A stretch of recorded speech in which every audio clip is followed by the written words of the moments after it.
You can always add more to a painting, but you need to realize that the painting's already been done. Like, at what day and moment was I was just like, I'm not doing this anymore? Right. I wish I could go back and kick that son of a bitch in the dick. Whatever somebody's going through, even the little things are things that like progressively get bigger. Like there's ways around it. There's ways to like go through it. There really is. Everything has a consequence. Everything changes with every decision that you make. This is Me versus Me.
As usual, anybody that's going to watch this, just bear with me for a little bit. I'm going to wait for a few of the casuals to stroll on in the bar, so to speak. You know, we got a good one today. We're going to talk about some stuff that to be honest with you, I've been avoiding for quite a while. Yeah, I've been dreading this one because it makes me uncomfortable too. But we got to talk about it at least a little bit. I got to try to talk about it. So we're going to give it a shot. We're going to talk about love. It's a vague blanket statement, kind of. I'm going to try and touch base on a lot of different variations of love.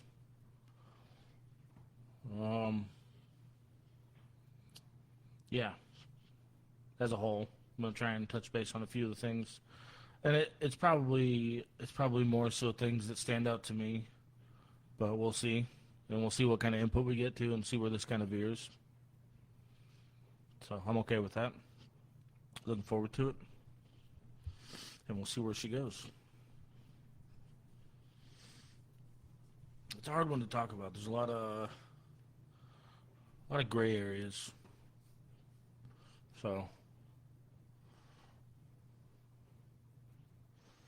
this fucking camera. I don't care.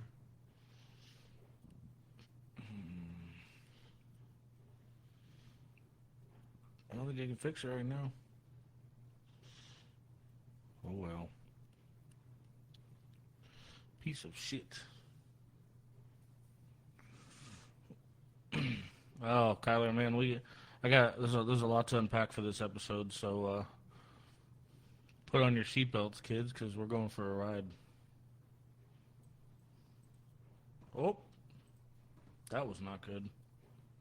I'm just waiting for a few of the people to jump in, and we'll get this freight train rolling.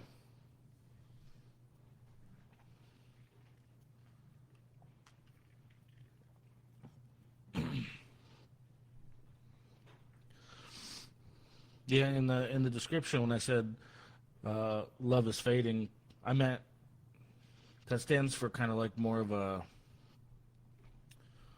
like a humanitarian kind of statement. You know, as time goes on, and as generations change, and as technology gets better, you know, love is something that's kind of it's shifting into a different beast, and it's not doesn't seem to be the one that captures human hearts. You know, it seems to be fading in a way that, I mean, frankly, I don't understand. It doesn't really seem to be appealing to the heart, you know. That's kind of what this conversation is for, is to bounce those ideas and, you know, fill in some gray areas. That's just one of the many things that I want to talk about when I talk about love. Again, this is not an episode that I really actually wanted to do, but I keep feeling the urge to do it, and I've just been scared to do it. So we're gonna check it out today and see what happens.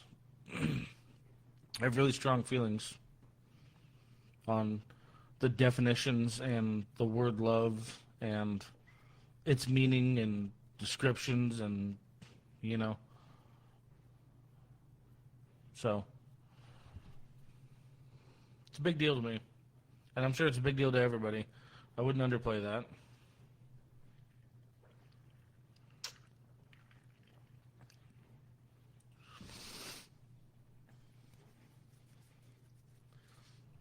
I don't know. There's a couple of things, like I said, that stand out to me specifically, and then there's a couple of things that I've observantly have stood out to me.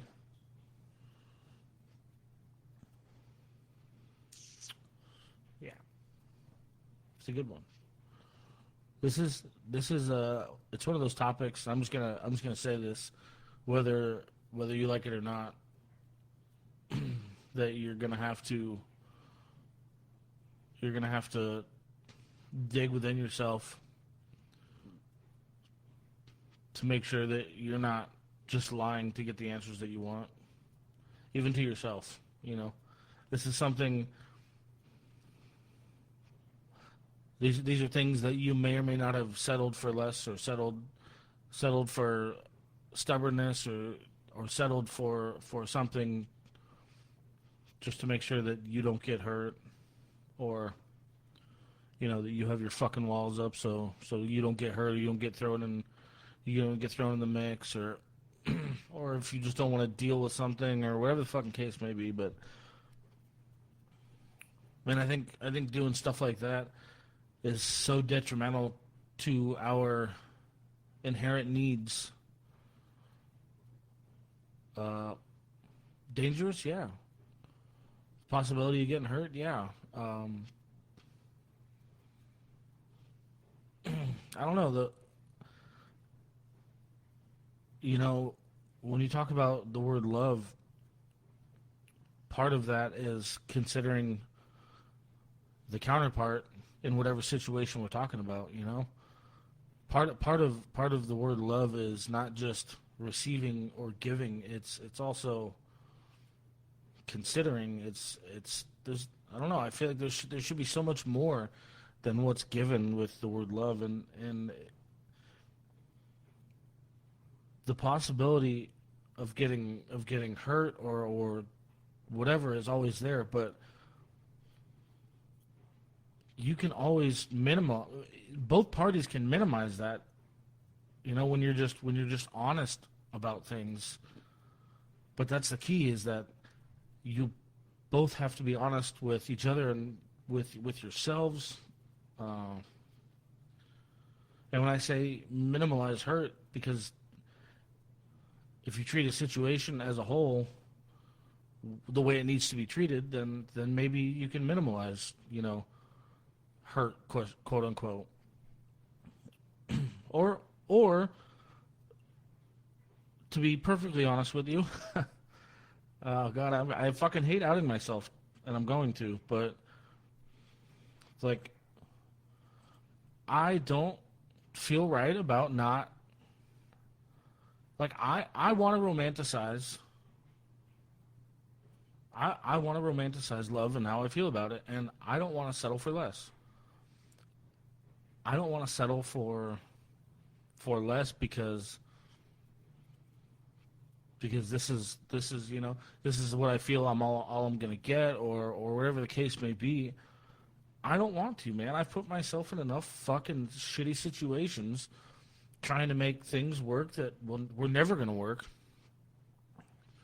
And I want to be able to love as hard as I fucking want to be able to love. And I don't want to live with another human that's going to tell me I don't get to do that. That's another thing that I do not truly understand. And I don't know that I ever will. But something I will never understand, and maybe it's just because I'm being too stubborn to let it go, but I will never fully understand how we as humans can join together in a partnership in this lifelong commitment, which is crazy, and I love it. It's the most magical thing on this planet if we let it, right? If we let it. But then it somehow turns into this situation where it's two humans telling each other what to do or what not to do or how to act or maybe what needs of yours are not going to get fulfilled, or you know what I mean? Like,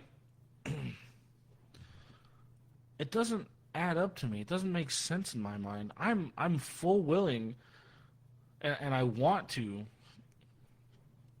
be able to share my life with somebody entirely for the rest of my life. I do, but it's never going to be one above the other. It's never going to be competitive. It's never going to be a competition. It's an addition, you know. That's what the word partner should mean, right? Is we are now one bigger unit. Two sets of needs, two sets of problems that we can work through together. But who decided along the way that one party gets to decide when certain needs don't get met, or when we're not going to do something because I say so, or what the fuck ever? Like, I feel so far in the deep end when I say that it really takes away from the true nature of the value, you know? Never understood it. Well, I shouldn't say I never understood it, because I tried for a long time to do a lot of stuff that I didn't understand. I made a lot of uneducated choices growing up, trying to figure stuff out for myself. And I've learned at this point in time, nice and late in the game, that I don't want to be a part of a situation like that. And I don't have it in me to be a part of a situation like that. And I don't suggest that anybody do, you know? I want for as many people to work and coincide in the best way that they possibly can. But I think in order to achieve that, you have to stop lying about what your expectations are for love or your needs, or whatever the case may be. You have to stop lying to yourself, and you have to stop assuming that, you know, this is the settlement and this is the best it's going to get. You have to stop treating it like it's competition. There's a lot, you know. There's so many gray areas that I can't speak for because I'm not in any one of the situations, you know. But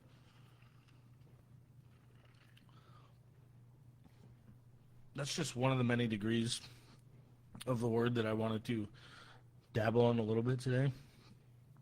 Your typical relationship talk, you know. Trying to find a partner in this crazy place. But also too, I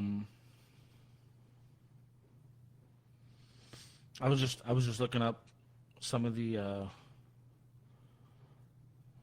rates and some of the statistics for today's day and age, and trying to figure out how to word, but the suicide rate in America right now is, let me see, what I say, it's 14.1 people for every 100,000 in a year.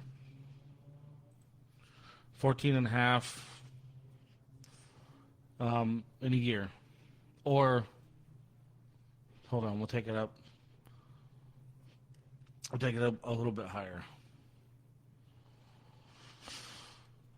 And also too, so that 14 per 100,000 is almost 50,000 people in a year. 50,000 people. And I can tell you why.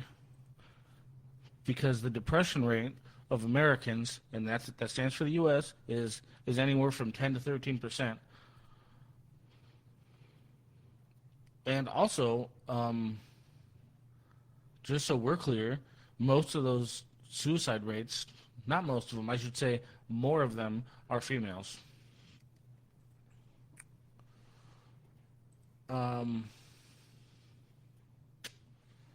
Boy, the first thing, I'm not going to say that I'm correct, because I don't feel like I'm educated enough in the matter.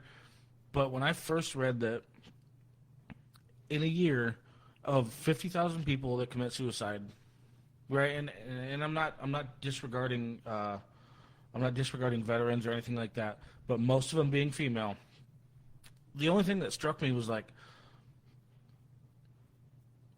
the mass amount of females, women that you see on the internet, and it's just a majority, right?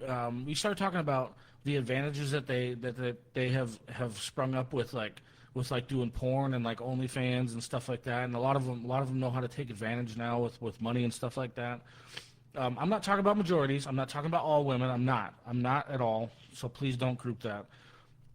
But the only thing that hurt my heart to know that women are committing more suicides in a year than men tells me that half the shit that we're fed on the internet, it's a front, you know? That's all. It's got to be bullshit, because they're still doing it in record numbers.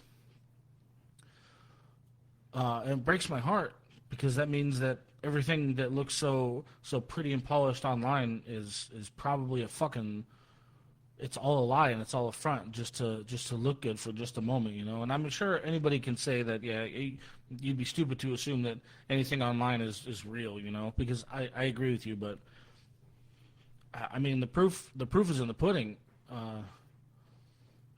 They're clearly doing worse for wear, and I think we're seeing a real deficit in the majority loss of overall like love, and it's because of, you know, their online presence.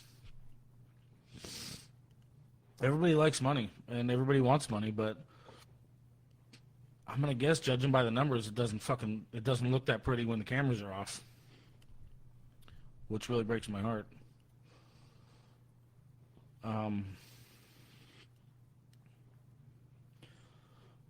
Yeah, like I said, I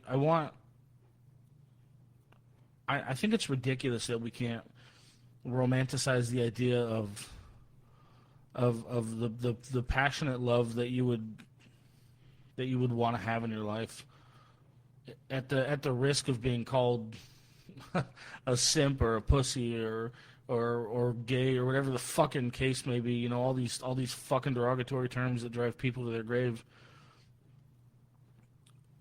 These things that have ruined the true romance in this world.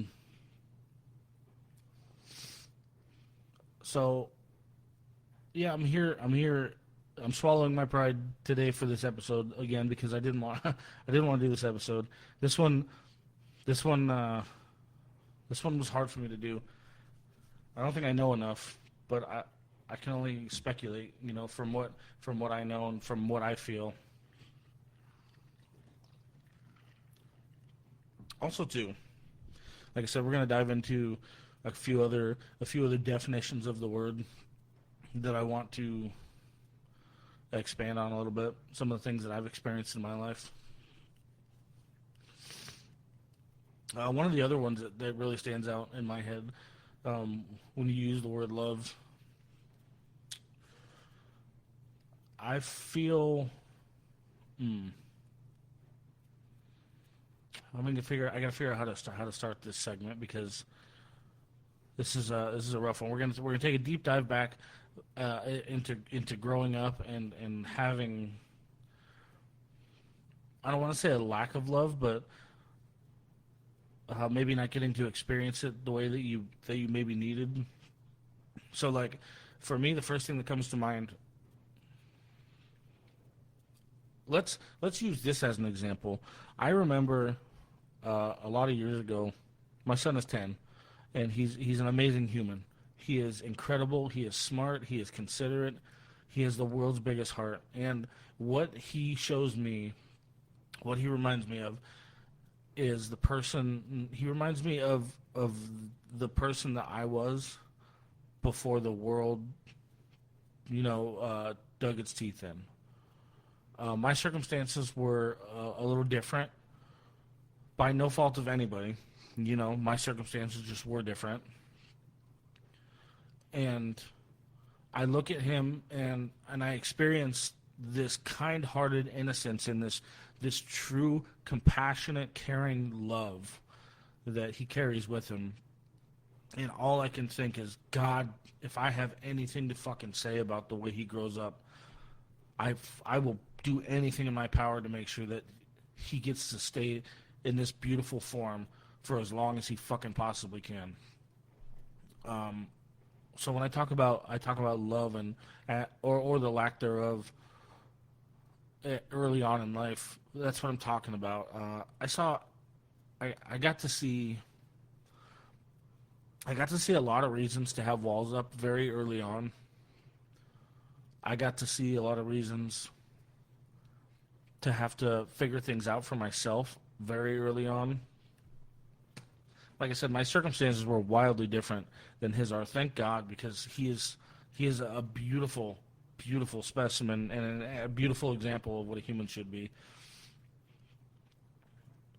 And if I would have had somebody like him in my life, then I feel like things would have been just crazy different.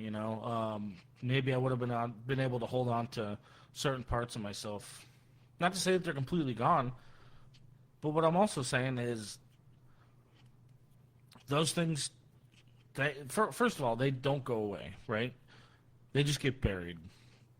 And it's up to us to be completely conscious of the fact that they're not gone. You yourself is not gone. The beautiful parts of you are still there. We just sometimes hide them because I think they're going to be perceived as a weakness or things like that. And as you get older, luckily at this point in my life, I've learned that those are parts of me that I want to be out. Just because the world took them from me doesn't mean I can't take them back.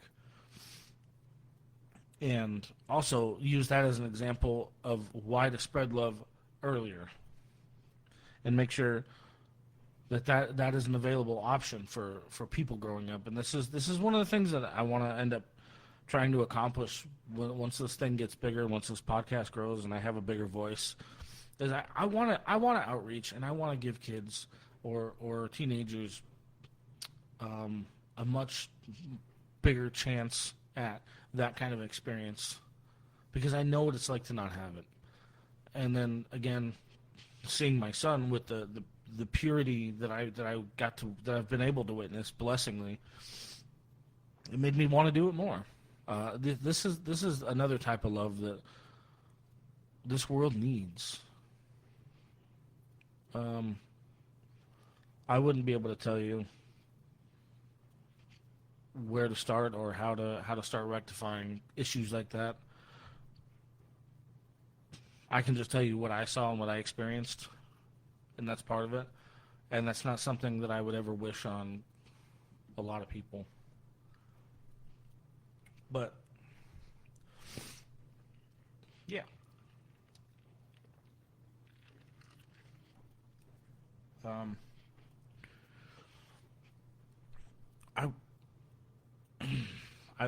I wish that I could encourage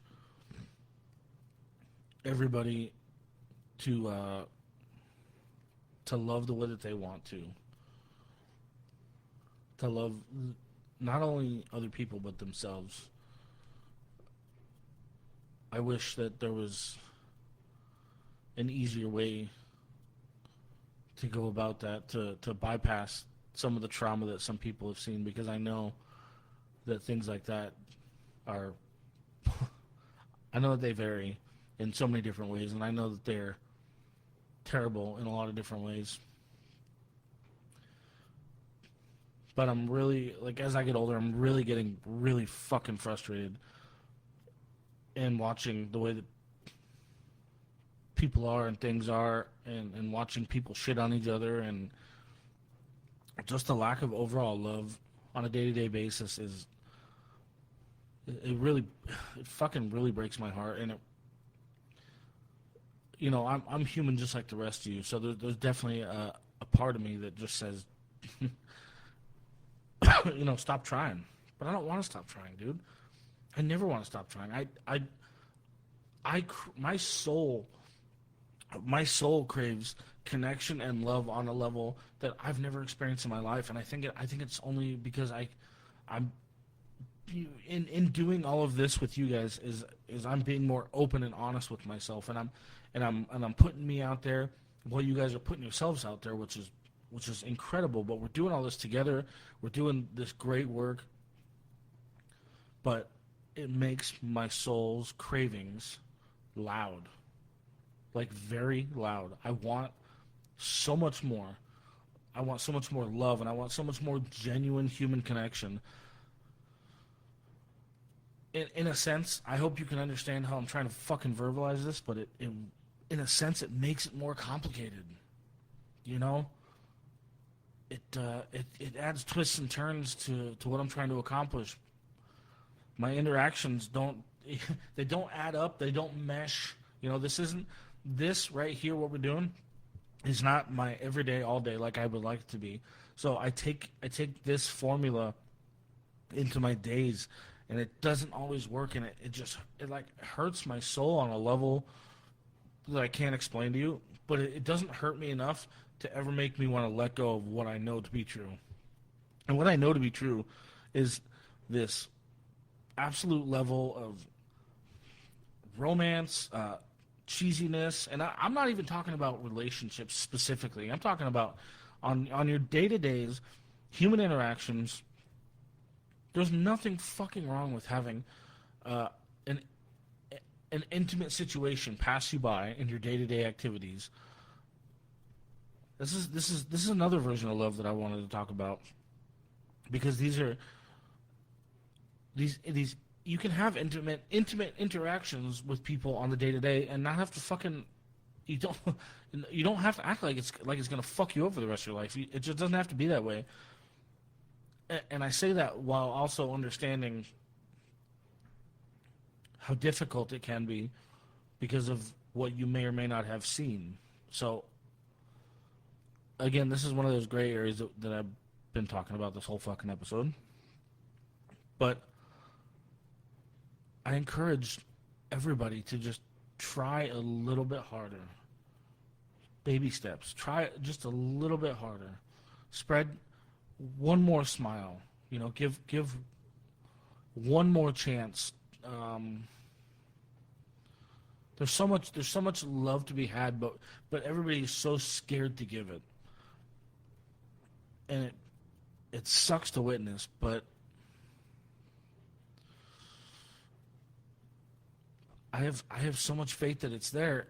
There's my soul and my instincts wouldn't be telling me that it's there if it wasn't fucking there. I can promise you that. I know what I see, and also too, I know what I've felt, because I've had some amazing interactions in my life, both in relationships and in normal life. I've experienced a lot of cool shit and a lot of amazing shit, and I know who's in there.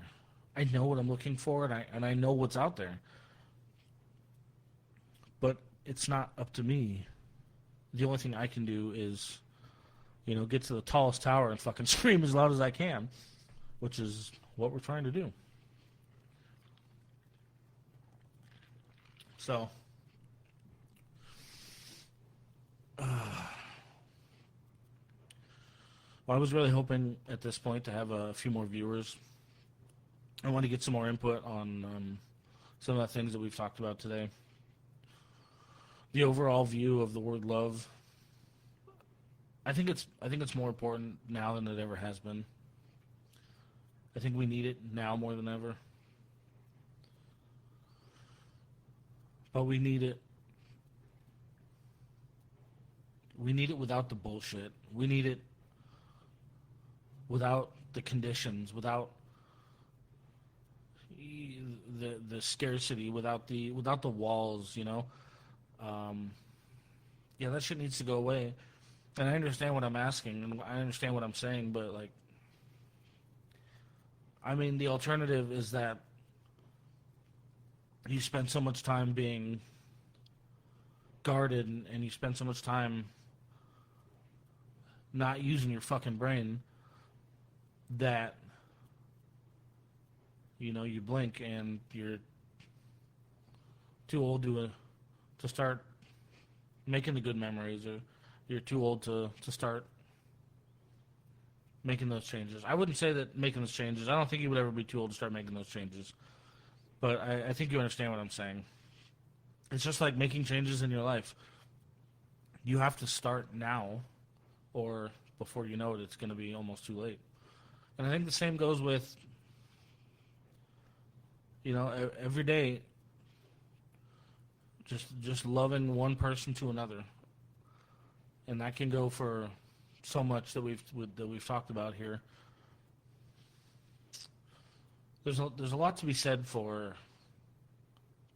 the way that one person can love another. And again, I say a million times over, if there's one thing I've witnessed on this planet that has warmed me time and time again and made my heart beat in all the worst times of my life, it's the feeling of just unconditional love. Because it does exist. Yeah, so. We need it now. We need it forever. And when you love someone, like I said, do it without condition. Give a little baby step and just see what it does and provide for you, you know. Let your heart speak louder. Let your energy speak.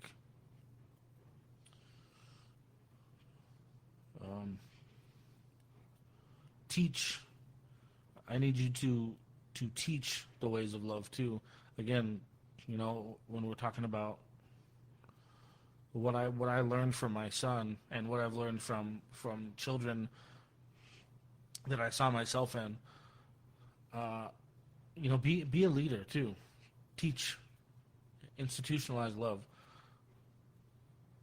Give that back, because you don't the purity that can come from somebody who doesn't know the hurt yet is one of the most amazing things. And not only that, but you might be making changes for the generations to come.